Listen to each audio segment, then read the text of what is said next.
Hello students, BSc part second year की physics class में आप सभी का हार्दिक स्वागत है।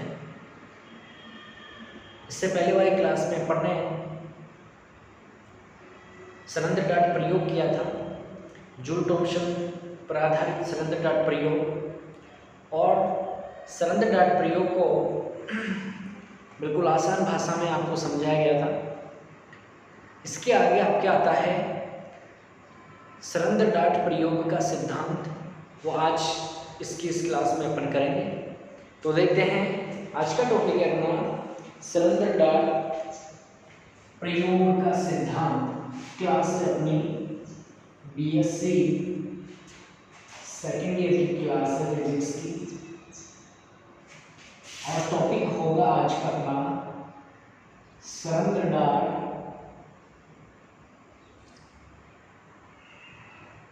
प्रयोग का सिद्धांत।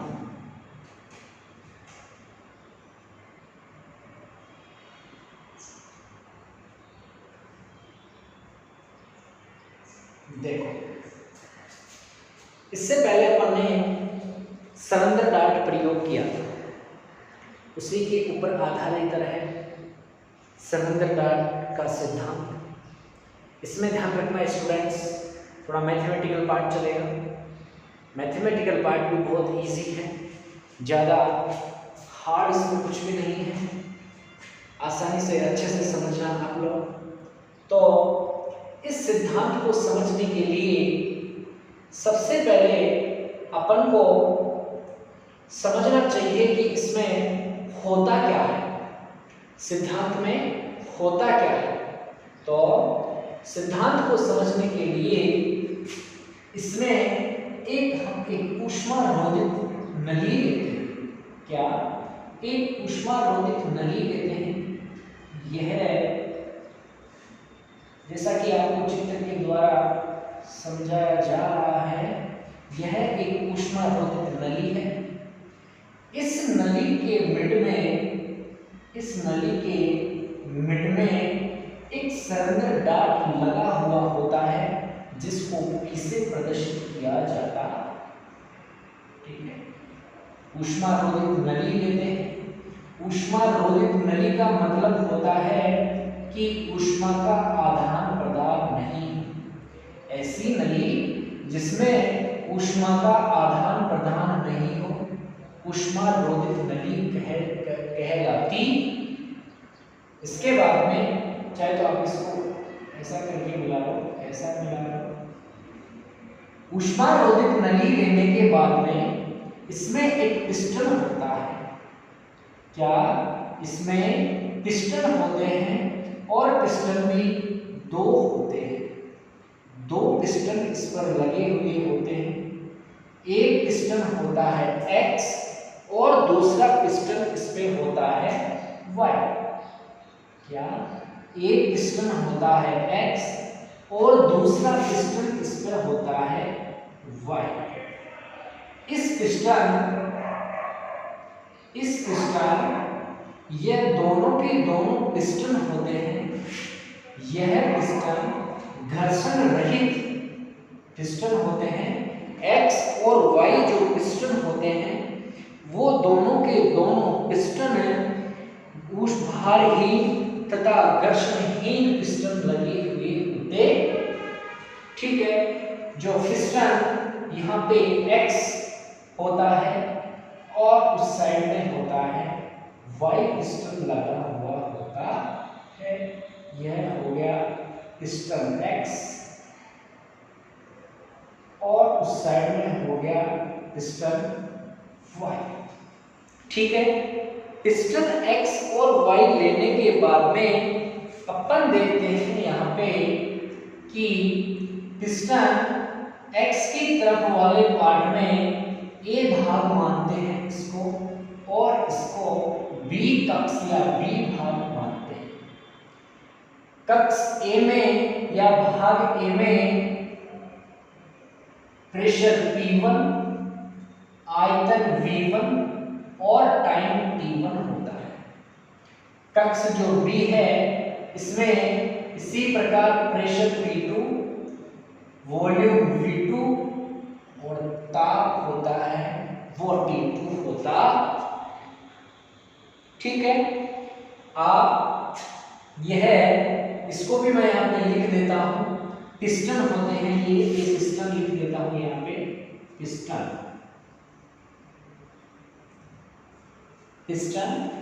X और Y, ये ताप T1 हो गया, ये T2 हो गया इधर से इधर की तरफ। ठीक है, यह ऊष्मा रोधित नली होती है। कौन सी नली? ऊष्मा रोधित नली, ऊष्मा रोधित नली होती है।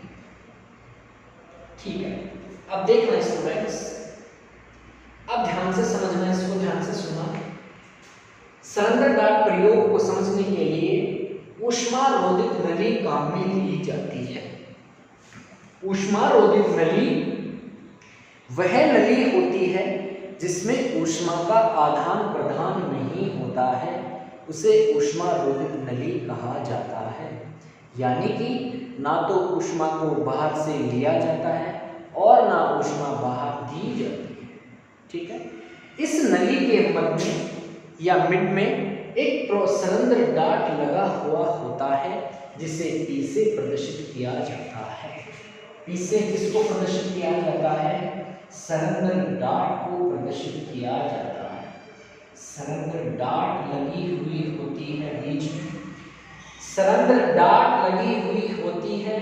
सरेंडर डार्ट के दोनों तरफ, सरेंडर डार्ट के दोनों तरफ दो पिस्टन लगे हुए होते हैं, जो कि पिस्टन होते हैं वो घर्षणहीन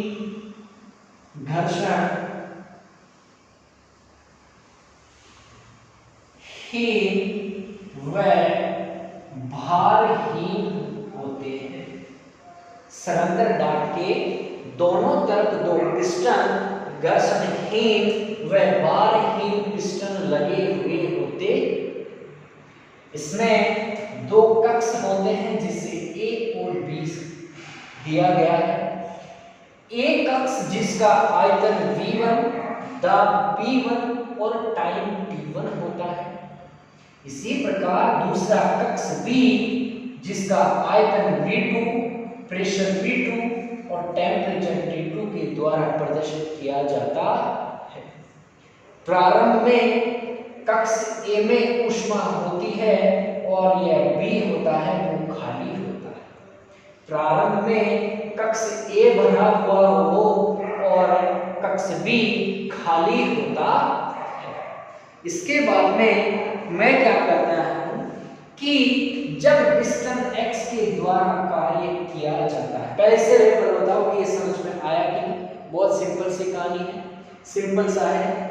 दो कक्ष हैं, दो पिस्टन हैं, बीच में ऊष्मा सरेंडर डार्ट लगा हुआ होता है और ये पूरा का पूरा प्रोसेस ऊष्मा रोधित नली में किया जाता है।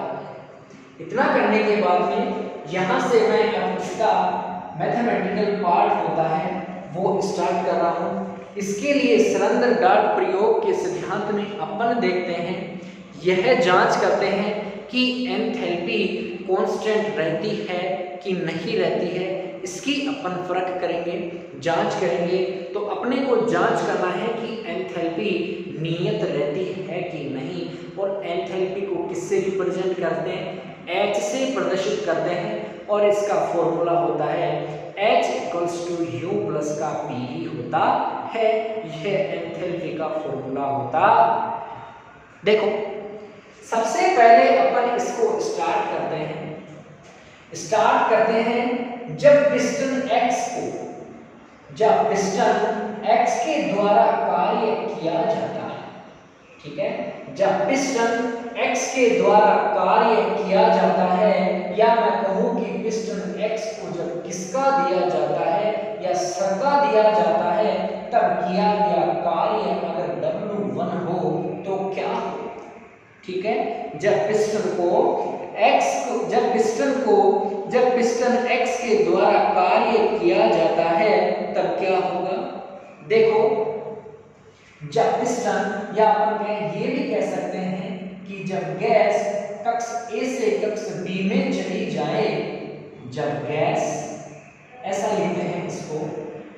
जब गैस कक्ष ए से बी में गुजरे तब पिस्टन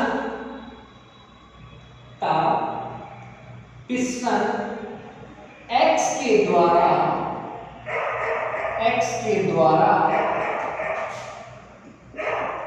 किया गया कार्य W1 हो तो, जब पिस्टन x के द्वारा किया गया कार्य W1 हो तो W1 इक्वल्स टू हो जाता है इंटीग्रेशन कहां से कहां तक, 0 से अपन यहाँ ये कह सकते हैं कि पिस्टन x के द्वारा जब कार्य किया जाता है तो इसका आयतन V1 से लेकर के 0 हो जाता है, और कार्य किया जाता है तो कार्य को PdV की टर्म्स में लिखा जाता है, और W1 के लिए कार्य कर रहा है पिस्टन x के द्वारा किया गया कार्य जब W1 होता है तो कार्य को लिख सकते हैं P1 dV1, और इसको कहते हैं अपन इक्वेशन नंबर फर्स्ट। देखो चित्र से आपको दिख रहा है कि जब कक्ष ए में गैस हो और कक्ष बी जब रिक्त हो, तो यानी कि जब पिस्टन x के द्वारा कार्य किया जाता है तो गैस कक्ष ए से कक्ष बी में चली जाती है, और जब ए से कक्ष बी में गैस चली जाती है तब पिस्टन x के द्वारा किया गया कार्य जब क्या होता है W1 हो तो W1 इक्वल्स टू V1 से लेकर के 0, और ये हो जाएगी P1 dV1, इसको कहते हैं अपन इक्वेशन नंबर फर्स्ट। अब इसका इंटीग्रेशन करते हैं। इंटीग्रेशन आपको करना आता है कि इंटीग्रेशन भी चार प्रकार से किया जाता है। पहला आता है कि आप कांस्टेंट राशि का इंटीग्रेशन किस प्रकार से करते हैं, फिर आता है वेरिएबल टर्म्स का इंटीग्रेशन किस प्रकार से करते हैं, फिर होता है स्क्वायर टर्म्स का किस प्रकार से इंटीग्रेशन करते हैं, और फिर आता है कि रेसिप्रोकल टर्म्स का किस प्रकार से इंटीग्रेशन करता है। यहाँ पे इक्वेशन नंबर फर्स्ट हमारे पास कांस्टेंट टर्म्स है जिसका इंटीग्रेशन हमको करना है।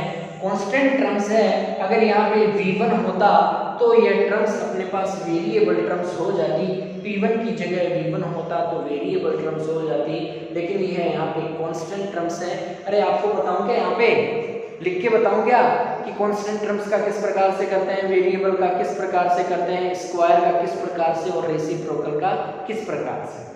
चलो थोड़ा कॉपी के आप लोग साइड में लिख लेना, मैं आपको यहाँ पे थोड़ा रफली बता देता हूँ। यहाँ पे कांस्टेंट टर्म्स का जब इंटीग्रेशन करते हैं, कांस्टेंट का ले रहा हूँ मैं सबसे पहले, कांस्टेंट का ध्यान से सुनो।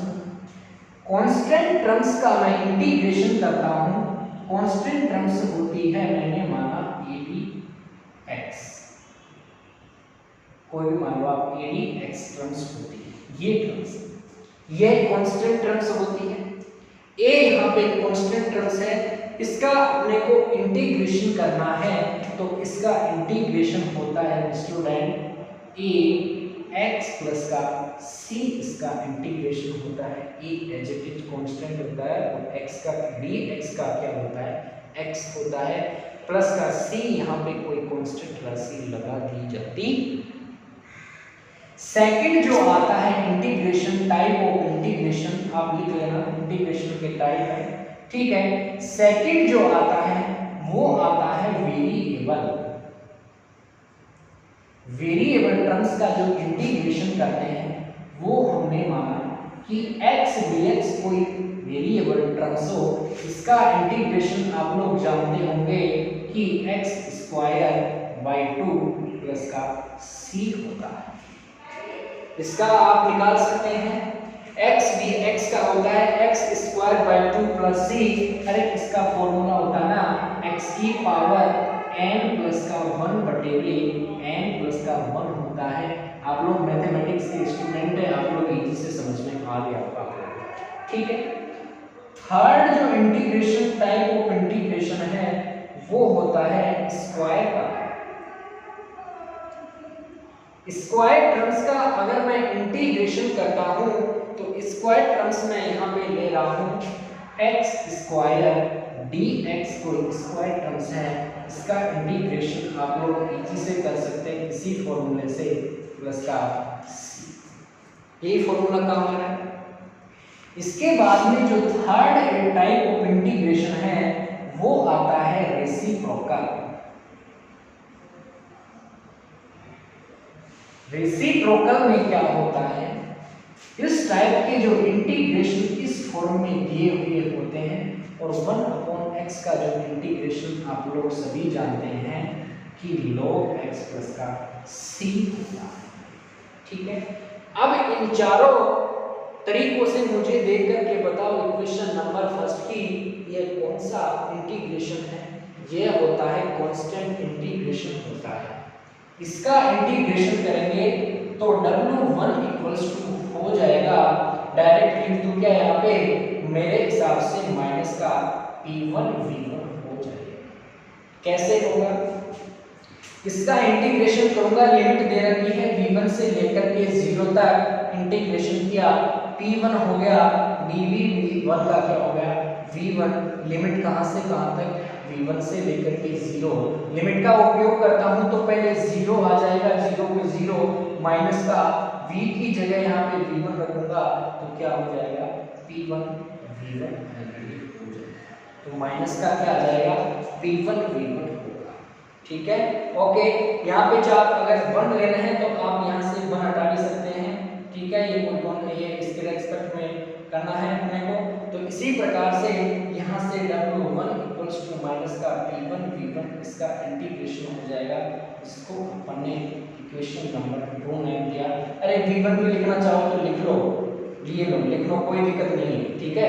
v1 की जगह यहाँ पे v की जगह v1 रखेंगे तो भी आएगा, लगाओ तो लगा लो, नहीं लगाओ तो कोई दिक्कत वाली बात नहीं है इसमें, ठीक है। ओके, लेकिन यहाँ पे v1 अपन ने कर रखा है तो v की जगह v1 करेंगे तब आ जाएगा, ठीक है। ओके, कोई इश्यू नहीं इस चीज का, ठीक है। पिस्टन x के द्वारा किया गया कार्य w1 इक्वल्स टू क्या होगा माइनस का p1 v1 होगा। इसी प्रकार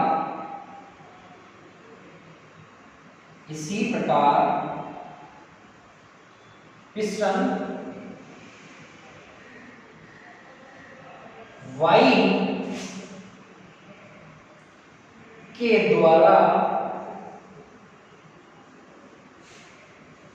किया गया कार्य W2 हो तो, मिटा देता हूं इसको, ये आपके थोड़ा बेसिक था, ध्यान रखना है इसको, आपको भूलना नहीं है इस चीज को। देखो पिस्टन y के द्वारा किया गया कार्य W2 हो तो W2 इक्वल्स टू हो जाएगा इंटीग्रेशन 0 से लेकर के v2 और ये हो जाएगा p2 dv। इसको कहा इक्वेशन नंबर 3। देना चाहो तो दे लो, नहीं कोई जरूरत नहीं है, आगे कौन सी इक्वेशन आएगी छोड़ो इसको। इस इक्वेशन को सॉल्व करते हैं, जब इसका इंटीग्रेशन करते हैं तो W2 equals to find out होगा P2 V2, इसको कहता हूं मैं इक्वेशन नंबर 3। कैसे, उसी प्रकार इसका भी करेंगे अपन, इंटीग्रेशन 0 से लेकर के v2 का है, ये हो जाएगा p2 dv, इसका इंटीग्रेशन करेंगे p2 v हो जाएगा 0 से लेकर के v2, लिमिट का उपयोग करूंगा तो v की जगह v2 लिख दूंगा तो p2 v2 हो जाएगा माइनस का 0 फ्रॉम 0 तो क्या बन जाएगा p2 v2 बन जाएगा। इसका इस प्रकार से इंटीग्रेशन किया और हमने इक्वेशन नंबर 3 लिखा। अब देखो इक्वेशन नंबर 2 और इक्वेशन नंबर 3 है, इन इक्वेशन 2 और 3 से समीकरण 2 व 3 से अपन कुल वर्क निकाल सकते हैं, टोटल कार्य की गणना कर सकते हैं। समीकरण 2 व 3 से किया गया कार्य की अगर बात करें, कार्य को मैं जब dw से रिप्रेजेंट करता हूं और इसकी जगह लिखता हूं w1 इसका w2। समीकरण 2 व 3 से अगर मैं कहूं कि किया गया कुल कार्य dw equals to w1 plus का क्या होता है, w2 होता है, तो ये वाली वैल्यू 2 और 3 से मैं इक्वेशन नंबर इसमें वैल्यू पुट करता हूं, तो ये वैल्यू आती है dw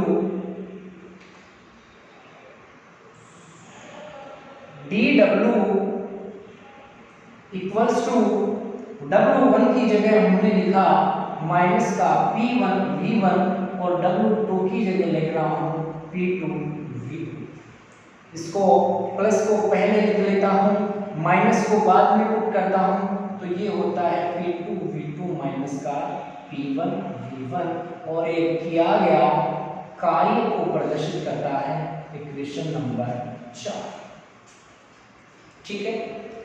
ऊष्मागतिकी के फर्स्ट लॉ में बात करें तो dq बराबर होता है du प्लस का dw होता है। du यहाँ पे आंतरिक ऊर्जा में परिवर्तन को प्रदर्शित करता है और dw वहाँ पे कार्य में परिवर्तन को प्रदर्शित करता है। अगर बात करें आगे की अगर इक्वेशन अपन देखते हैं तो वहां से अपन देखते हैं कि जब फर्स्ट लॉ ऑफ थर्मोडायनेमिक्स से अपन कह सकते हैं कि first law of thermodynamics is dq equals to होता है du प्लस का dw होता है। यही होता है फर्स्ट लॉ ऑफ थर्मोडायनेमिक्स। क्या होता है कि dq equals to du plus का dw होता है। लेकिन मैंने क्या कहा था कि यहाँ पे हम लोग नली ऊष्मा रोधित ले रहे हैं, यानी कि यहाँ पे ऊष्मा का आदान प्रदान नहीं होता है, तो डेल्टा Q इक्वल्स टू क्या हो जाएगा, 0 हो जाएगा। तो क्या बचेगा, du प्लस का dw इक्वल्स टू 0 बचेगा। इसको कहा मैंने इक्वेशन नंबर 1। ठीक है। U यहाँ पे आंतरिक ऊर्जा को प्रदर्शित करता है और W यहाँ पे कार्य को प्रदर्शित करता है। मैं कहूं कि जब किसी तंत्र की यदि किसी तंत्र की प्रारंभिक व अंतिम अवस्थाओं की आंतरिक ऊर्जाओं में परिवर्तन, अरे लिखो क्या ये चीज, ठीक है, यदि या लिखो कि जब किसी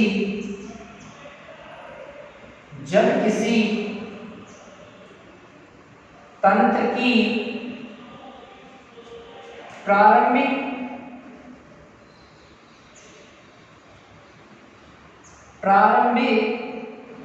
व अंतिम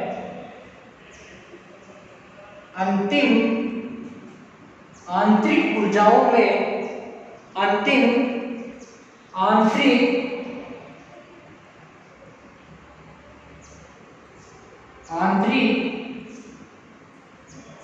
ऊर्जाओं में परिवर्तन या कमी कह सकते हो आप। जब किसी तंत्र की प्रारंभिक व अंतिम आंतरिक ऊर्जाओं में परिवर्तन या कह सकते हो कमी, U1 व U2 हो तो आंतरिक ऊर्जा होगी du इक्वल्स टू होगी U2 माइनस का U1 होगी, U2 माइनस का U1 होगी। क्या होगी, आंतरिक ऊर्जा होगी U2 माइनस का U1, इसको कहा मैंने इक्वेशन नंबर 5। ठीक है, आंतरिक ऊर्जा में कमी होगी, कार्य अपन ने निकाल लिया। ये अपने को चेक करना है इसके सिद्धांत में कि एंथैल्पी नियत रहती है कि नहीं रहती। इसको चेक करने के लिए इक्वेशन नंबर 4 और 5 की वैल्यू पुट करता हूं इक्वेशन नंबर 1 में। Equation number 4 and 5 put in equation A. Equation number A में पुट करता हूं, तो पुट करने पर देखते हैं du इक्वल्स टू दे रखा है u2 माइनस का u1 equals to, sorry plus में है, प्लस dw दे रखा है p2 v2 plus minus p1 v1 equal to क्या दे रखा है 0। ओके, अब u2 p2 को वन साइड कर लेते हैं और u1 p1 v1 वाले टर्म्स को एक साइड लिख देते हैं।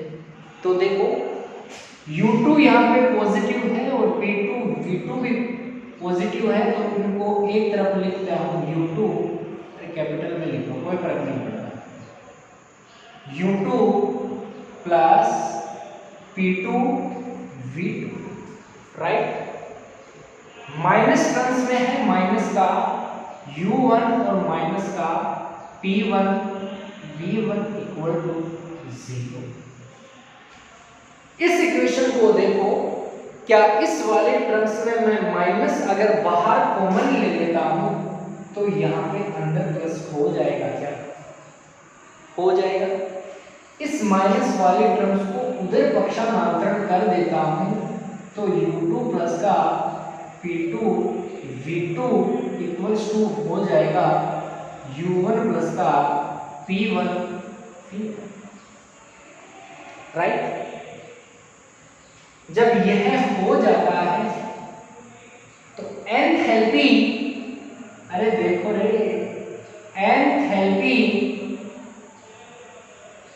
H इक्वल्स टू क्या होती है U प्लस का PV होता है। यहां से U2 प्लस का P2 V2 और U1 प्लस का P1 V1 है। क्या एंथैल्पी का फॉर्मूला आ रहा है क्या? जहां पे U2 आ रहा है वहां पे H2 हो जाएगा, जहां U1 P1 आ रहा है उसकी जगह मैं H1 लिख सकता हूं। तो यह हो जाएगा H2, U2 प्लस का P2 V2 की जगह हो जाएगा H2, क्योंकि एंथैल्पी H इक्वल्स टू होता है U प्लस का PV। इसी प्रकार इधर हो जाएगा H1। हमारे पास क्या एंथैल्पी नियत रहती है क्या? H2 बराबर H1 दोनों बराबर हैं, इक्वल है, समान है, तो अपन इस इक्वेशन से कह सकते हैं कि सरंध्र डाट प्रयोग में एंथैल्पी नियत रहती है। क्या रहती है? एंथैल्पी नियत रहती है। एंथैल्पी क्या रहती है? नियत रहती है। सरंध्र डाट प्रयोग में एंथैल्पी क्या रहती है? नियत रहती है। इसके बाद में अपन कह सकते हैं कि इसमें 3 केसेज आती हैं, 3 टर्म्स बनती है। वो टर्म्स बनती है इस इक्वेशन से देखते हैं कि जब P2 V2 बड़ा होगा P1 V1 से। जब P2 V2 बड़ा होता है P1 V1 से, जब इस कंडीशन अप्लाई करते हैं, जब ये वाली कंडीशन अप्लाई की जाती है सरंध्र डाट प्रयोग में, तो यानी कि कह सकते हैं कि जब P2 V2 बड़ा होता है P1 V1 से, जब गैस सरंध्र डाट में से गुजारने के पश्चात, जब गैस सरंध्र डाट में गुजारने के पश्चात इसकी आंतरिक ऊर्जा में कमी हो जाती है। जब कंडीशन अप्लाई होती है P2 V2 बड़ा होता है P1 V1 से, तब अपन कह सकते हैं कि गैस सरंध्र डाट में गुजरने पर आंतरिक ऊर्जा में कमी होती है, और जब आंतरिक ऊर्जा में कमी होगी तो वहां पे क्या होगा, वहां पे शीतलन प्रभाव होगा। आंतरिक ऊर्जा में कमी होगी और आंतरिक ऊर्जा में कमी होगी तो वहां पे क्या होगा, वहां पे शीतलन प्रभाव प्रदर्शित होगा, शीतलन प्रभाव उत्पन्न होगा। ठीक है। जब सेकंड कंडीशन अप्लाई की जाती है कि जब P2 V2 बड़ा होता है, बराबर होता है P1 V1 के, तो इस कंडीशन में आंतरिक ऊर्जा में कोई परिवर्तन नहीं होता है। ठीक है। इस कंडीशन में आंतरिक ऊर्जा में कोई परिवर्तन नहीं होता है, यानी कि नियत रहती है। नियत रहने पर आंतरिक ऊर्जा में परिवर्तन नहीं होता है, कोई परिवर्तन नहीं होता है। राइट। थर्ड कंडीशन जो इसकी आती है कि जब P1 V1 बड़ा हो किससे, P2 V2 से, तो इस कंडीशन में जब गैस सरंध्र डाट में से गुजारी जाती है तो आंतरिक ऊर्जा में वृद्धि होती है। इस कंडीशन में जब P1 V1 बड़ा होता है P2 V2 से, जब इस कंडीशन अप्लाई करने के बाद में गैस को सरंध्र डाट से गुजारा जाता है तो गैस की आंतरिक ऊर्जा में क्या होती है, वृद्धि होती है। और जब आंतरिक ऊर्जा में वृद्धि होगी तो यह तापन प्रभाव को प्रदर्शित करता है। किसको, तापन प्रभाव को प्रदर्शित करता है। यहाँ तक इसकी 3 केसेस आती हैं और यह सरंध्र डाट का सिद्धांत होता है। ठीक है। सरंध्र डाट के सिद्धांत में एंथैल्पी नियत रहती है, और जब P2 V2 बड़ा होता है P1 V1 से तो शीतलन प्रभाव होता है। जब ये दोनों बराबर नियत होती है तो सरंध्र डाट में से गैस को गुजारने पर आंतरिक ऊर्जा में कोई परिवर्तन नहीं होता है। और थर्ड कंडीशन में यह तापन प्रभाव प्रदर्शित करती। यहां तक किसी को कोई दिक्कत? ठीक है। आगे की अपन निकालते हैं आप जूल थॉमसन गुणांक का फॉर्मूला। ठीक है। जूल थॉमसन गुणांक का फॉर्मूला अपन निकालते हैं, तो देखते हैं आगे। इसको मिटा देता हूं। जूल थॉमसन गुणांक का फॉर्मूला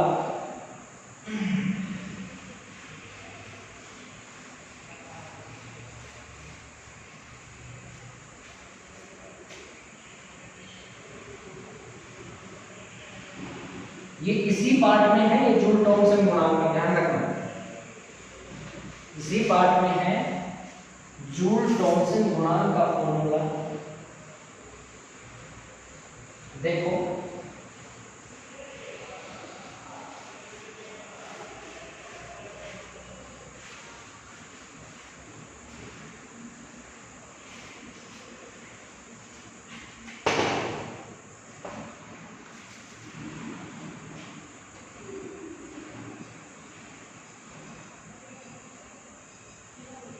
जूल थॉमसन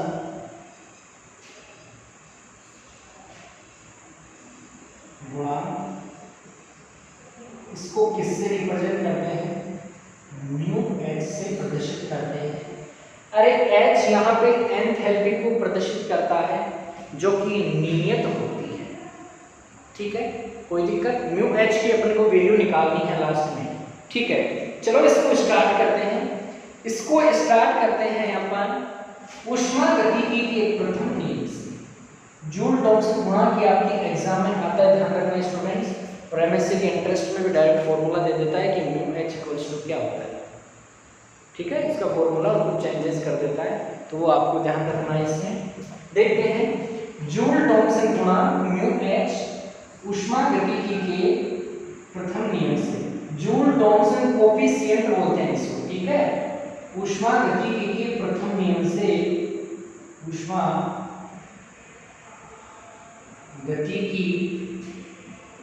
के प्रथम नियम से फर्स्ट नियम होता है इसका dq equals to du plus का pdv होता है, जहां पे pdv भी होता है किया गया कार्य को ही प्रदर्शित करता। तो यहाँ पे अपन लिख सकते हैं कि dq इक्वल्स टू होता है du प्लस का dw होता है। इसको कहा मैंने equation number first. Equation number first के बाद में अपन जो सेकंड चीज इसमें आती है वो आती है एंट्रोपी। एंट्रोपी को किससे प्रदर्शित करते हैं? एस से प्रदर्शित किया जाता है। और जब एंट्रोपी प्रेशर व टेम्परेचर का जब फलन हो तो क्या होता है? एंट्रोपी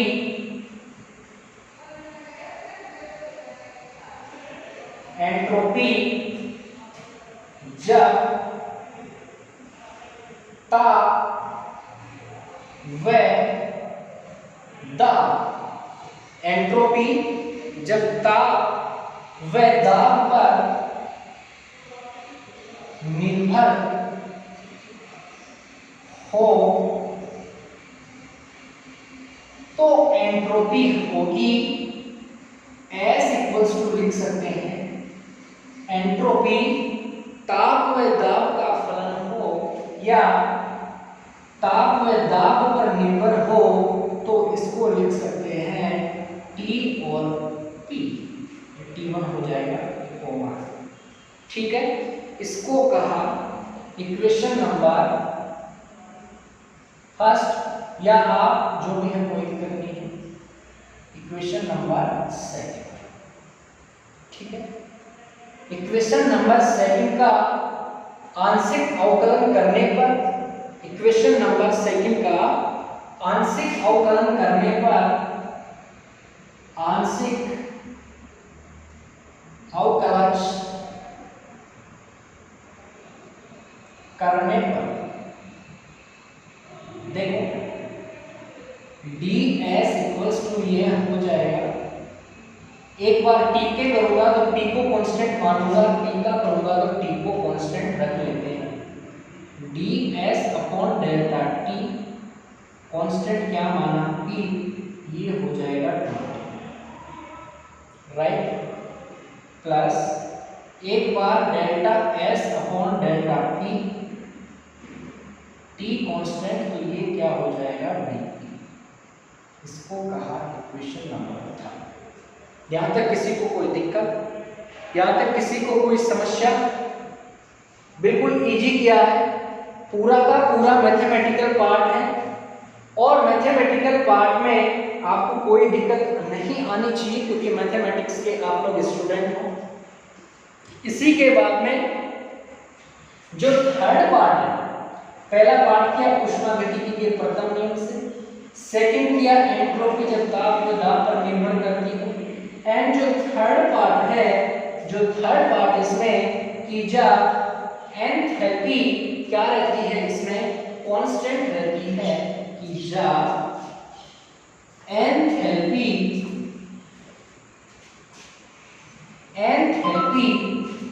नियत हो, कांस्टेंट हो तो क्या होगा? देखो एंथैल्पी का फॉर्मूला मैंने बताया था कि इसको H से प्रदर्शित करते हैं और H इक्वल्स टू होता है U प्लस का PV। तो देखते हैं एंथैल्पी नियत हो तो एंथैल्पी की परिभाषा के अनुसार H इक्वल्स टू होता है U प्लस का PV होता है, राइट। ठीक है, इतना करने के बाद में अपन को इस इक्वेशन का, यानी कि इसको चाहे तो आप नाम दे सकते हो इक्वेशन नंबर 4 का अवकलन करने पर, इक्वेशन नंबर 4 का डिफरेंशियल करेंगे।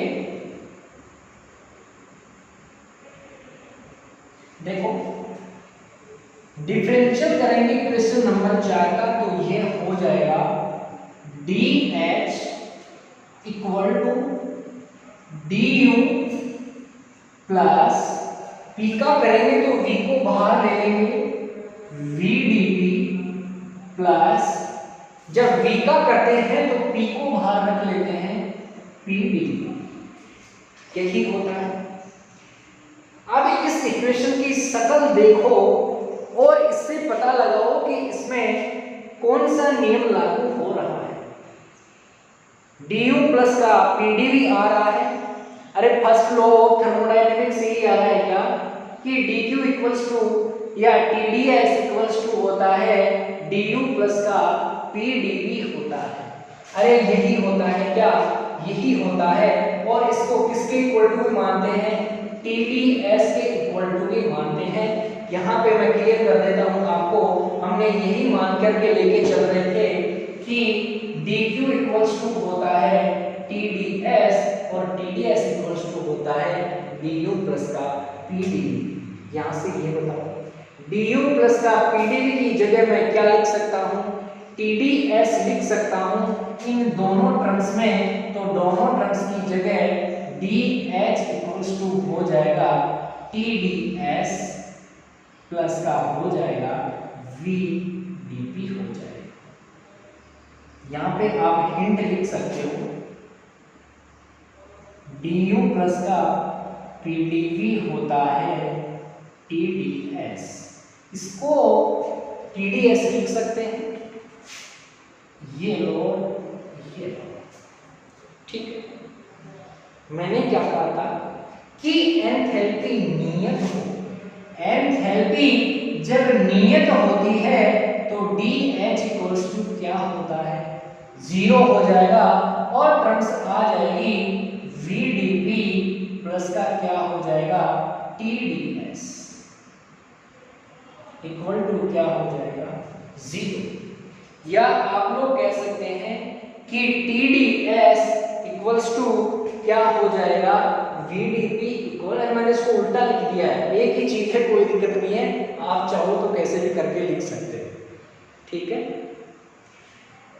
0 हो गई, अपने को यहां से वैल्यू निकालनी है DS की, ताकि अपने को इक्वेशन नंबर 3 में पुट कर सके। इक्वेशन नंबर 3 में DS की वैल्यू पुट करनी है और DS की वैल्यू अपन यहां से निकाल सकते हैं।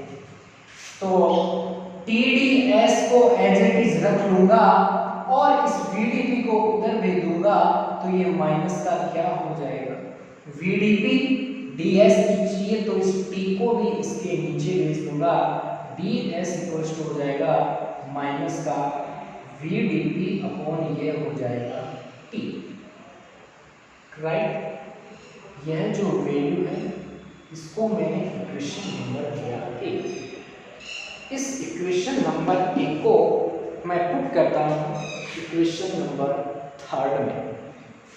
जब इक्वेशन नंबर 3 में पुट किया जाता है, equation number 1 put in equation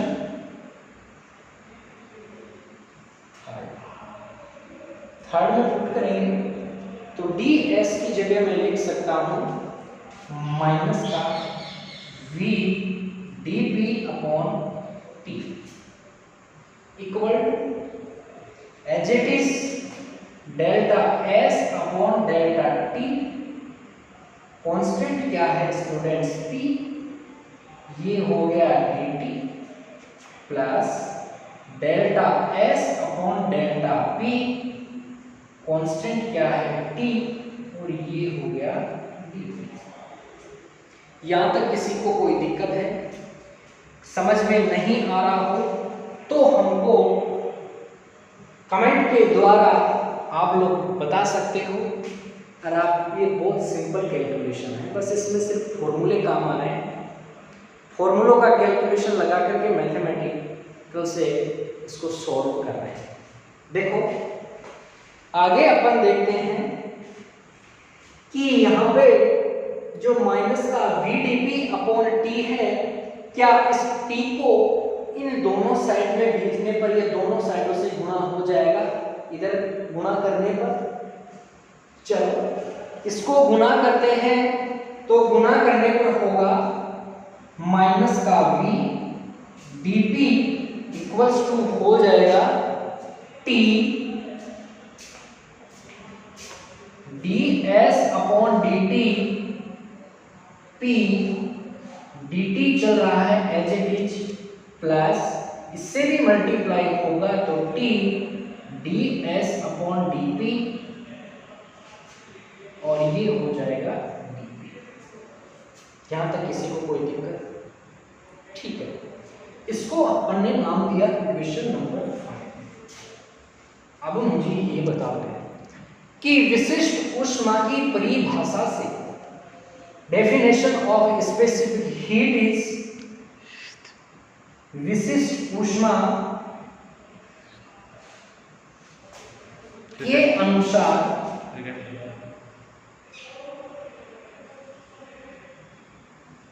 विशिष्ट ऊष्मा के अनुसार Cp इक्वल्स टू होता है T ds/dt और ये P कांस्टेंट होता है। यह होता है विशिष्ट ऊष्मा की परिभाषा के अनुसार विशिष्ट ऊष्मा Cp इक्वल्स टू होती है T ds/dt। ये आपको दिख रहा है क्या? ठीक है, विशिष्ट ऊष्मा की परिभाषा के अनुसार Cp इक्वल्स टू होता है T ds/dt, P होता है।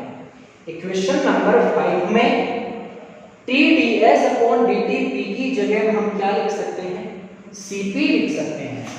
तो इक्वेशन नंबर 5 में विशिष्ट ऊष्मा Cp की वैल्यू यहाँ पे पुट करता हूँ, माइनस का VdP इक्वल्स टू आता है, इसकी जगह हमने लिखा Cp as it is dt चल रहा है dot dt plus T delta S delta P dP। यहां तक किसी को कोई दिक्कत? कोई। इसको कहा इक्वेशन नंबर 6।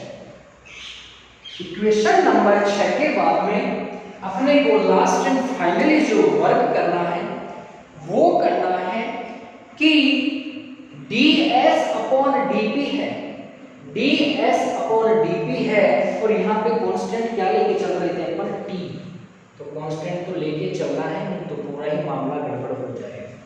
ये रखा T, ds/dP है, वहां पे अपने को कांस्टेंट लेके चलना है। तो यहाँ से अपन इस एक लास्ट एंड फाइनल जो इक्वेशन आएगी वो आएगी कि मैक्सवेल की चतुर्थ समीकरण से। बस ये आपको और करना है, मैक्सवेल की फोर्थ समीकरण से। और फोर्थ समीकरण फर्स्ट इक्वेशन की उल्टी होती है और फर्स्ट इक्वेशन होती है, क्या होती है? मैं यहाँ पे मौखिकली बता देता हूँ आपको कि फर्स्ट इक्वेशन होती है डेल्टा T/डेल्टा V, तो ऊपर होगी तो डेल्टा V/डेल्टा T होगा। ठीक है, फर्स्ट इक्वेशन की उल्टी, फर्स्ट इक्वेशन डेल्टा P/डेल्टा S, तो ये हो जाएगी डेल्टा S/डेल्टा P। कांस्टेंट निकालना है, इधर T हो जाएगा और इधर P हो जाएगा और ये ऑलरेडी माइनस का साइन यहाँ पे फर्स्ट इक्वेशन में था। ठीक है, अब ये देखो इक्वेशन नंबर 6 को देखो, क्या डेल्टा S/डेल्टा P है और T है, इसकी जगह मैं dV/dt लिख सकता हूँ, लेकिन यहाँ पे माइनस है तो ये उठा करके इधर माइनस आ जाएगा। तो वैल्यू पुट करता हूँ तो आती है माइनस का v dp, अरे यहां से ds अपॉन dp की वैल्यू ये लिखूंगा, इक्वेशन नंबर 6 में लिखूंगा dv अपॉन dt लिखूंगा, और वो लिखूंगा माइनस का लिखूंगा ds अपॉन dp की जगह, तो माइनस का v dp इक्वल टू होगा cp। इस cp dt को मैं बाद में ले लेता हूं, लास्ट में लिख लेता हूं इसको, ये हो जाएगा t चल रहा है एज इट इज, इसकी जगह रख रहा हूं माइनस है तो ये माइनस पहले आ गया, माइनस का t हो जाएगा delta v upon delta t हो जाएगा, और ये p कांस्टेंट हो जाएगा, डॉट dp चल रहा है और ये हो जाएगा cp और ये हो जाएगा dp। राइट, कोई दिक्कत? ठीक है, अब क्या करते हैं स्टूडेंट्स, यहाँ पे dp है, इधर भी dp है, क्या इन दोनों टर्म्स को पास पास में ले सकता हूँ, इस वाले टर्म्स का इधर पक्षांतरण कर सकता हूँ, तो पक्षांतरण करूंगा तो आएगा माइनस का v dp हो जाएगा, इधर आएगा तो प्लस का बन जाएगा और ये हो जाएगा t delta v upon delta t, constant p है, इधर भी क्या है dp है, इधर बचेगा ओनली बचेगा cp dt बचेगा। ओके, इतना करने के बाद में इन दोनों टर्म्स में से dp बाहर मैं कॉमन ले लेता हूं, प्लस वाली को पहले लिख लेता हूं, माइनस वाली को बाद में लिख देता हूं, और इधर भी dp है, इधर भी dp है, बीच में प्लस का है, दोनों को मैं dp कॉमन ले लेता हूं, तो प्लस वाली को मैं इस इक्वेशन में पहले लिख रहा हूं, ये हो जाएगा t delta v upon delta t, p minus का v, और मैंने dp बाहर कॉमन ले लिया और इधर बचा cp और ये बचा dp। जो एंथैल्पी होती है, एंथैल्पी होती है dt अपॉन dp होता है, ताप और दाब पर निर्भर करती है, यही मैंने यहाँ पे कहा था कि जब एंट्रोपी ताप व दाब पर निर्भर करती है या जब निर्भर करती हो, और वो अपन यहाँ पे फाइनली देख ही लेते हैं कि ताप व दाब पर ही निर्भर करती है।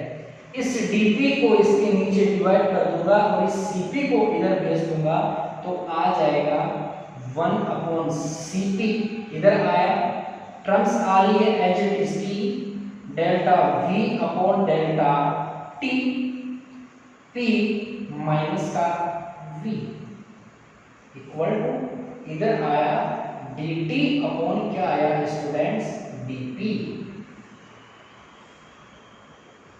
और क्या कहा था मैंने कि जूल थॉमसन में सरंदर डार्ट प्रयोग में एंथैल्पी क्या रहती है, नियत रहती है, और यही मैंने कहा कि dt upon dp equals to क्या होता है h होता है। और जूल थॉमसन गुणांक को किससे रिप्रेजेंट करते हैं, म्यू h से प्रदर्शित करते हैं, तो mu h equals to finally आ जाएगा 1 upon cp t delta v upon delta t, constant p minus का v, और यह जो इक्वेशन आती है, इस इक्वेशन नंबर 7 और इक्वेशन नंबर 7 जूल थॉमसन गुणांक को प्रदर्शित करती है, जूल थॉमसन गुणांक कहलाती है। इक्वेशन नंबर 7 दिख रहा है क्या आपको, Joule Thomson coefficient, Joule Thomson मैं देख लेता हूं एक बार, हाँ, जूल थॉमसन कोफिशिएंट को प्रदर्शित करता है इक्वेशन नंबर 7, और इक्वेशन नंबर 7 आपको डायरेक्टली याद होना चाहिए कि mu h equals to t dv 1 upon cp t dv upon dt p minus का v, और बाहर h कांस्टेंट यहाँ पे एंथैल्पी को प्रदर्शित करता है, तो म्यू h इक्वल्स टू हो जाएगा 1 upon cp t dv dt p minus का v होता है। ओके स्टूडेंट्स, यह एग्ज़ाम की तरफ से बहुत इम्पोर्टेंट डेरिवेशन है, आगे भी जाकर के आपके काम आता है। जूल थॉमसन कोएफिशिएंट फिनिश, सरंद्र डार्ट प्रयोग बिल्कुल आपका टॉपिक फिनिश है। इसके जो अनुप्रयोग में और चलता है, एक तो कैसे चलती है वो अपन बाद में देखेंगे, ठीक है। ओके, इनके लिए अपन दो चीज और आती है कि आदर्श गैस के लिए जूल थॉमसन गुणांक क्या होता है और वाटर वाल गैसेस के लिए जूल थॉमसन गुणांक क्या होता है, वो आगे वाले पार्ट में देखेंगे। थैंक यू, आज के लिए इतना ही, शुक्रिया।